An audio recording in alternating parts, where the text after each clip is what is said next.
came out at a very, huge time for pop music again, this whole pop explosion and lots of comparisons and things like that. But I knew very early on, even though I wasn't able to do the kind of music that I felt was entirely me and that spoke for me, where I wanted to go in the long run was very different from a lot of other people that had come out and whatnot. But it's just great that I'm able to now, have so much say, have all the say in everything that goes on creatively and artistically and in what I do. It was a struggle for sure after, my initial foot got in the door with Genie in a Bottle, and I thank God for that because it, the success of that has now enabled me to have a voice and to have my hand in all the cooking pots and elements that make my record.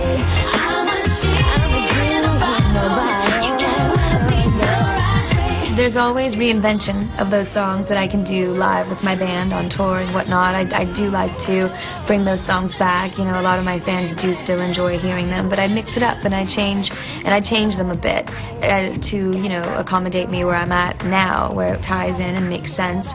But it's always fun to experiment and try new things with my old songs. So I make them my own, in reinventing them.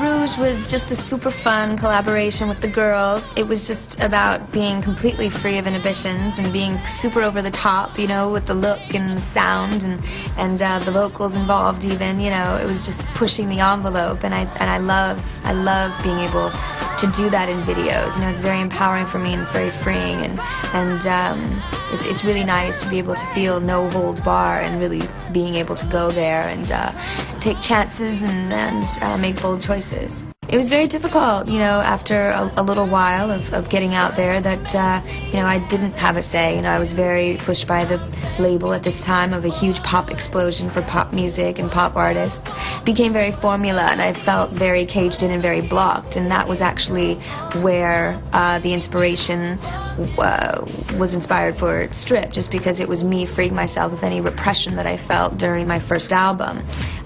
So Stripped really meant stripping away all the elements that I felt weren't me and weren't really being seen for who I really am.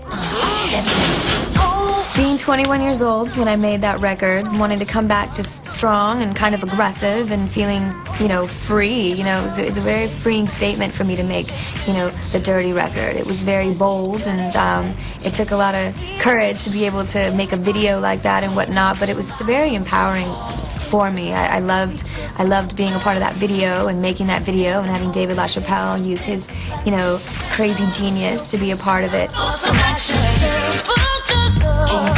Going out to clubs, as you do when you're 21 years old, and getting that club feel and club environment, there was such a great energy to it that's what I was inspired to do with Dirty. There's a lot of skin involved, but you know what it is to me, I didn't go into it thinking, let's make this sexy video. That so was not the point, really. It's got this take on being aggressive and very bold in sexuality, and as a woman, I think it's very important to feel very comfortable in your own skin and being able to make a statement like that in the first place, and to be able to take any good or bad that came with it. Get me off. I wouldn't say that I enjoy shocking, I think that it's an element of excitement in trying new things and getting people to kind of open their minds, and it actually opened my eyes a lot to how much society needs to change their viewpoints of labeling and not feeling that women should, be able to be as expressive as they might. I loved it. I would do it all over again, and I'm glad that people enjoy it, in many regards.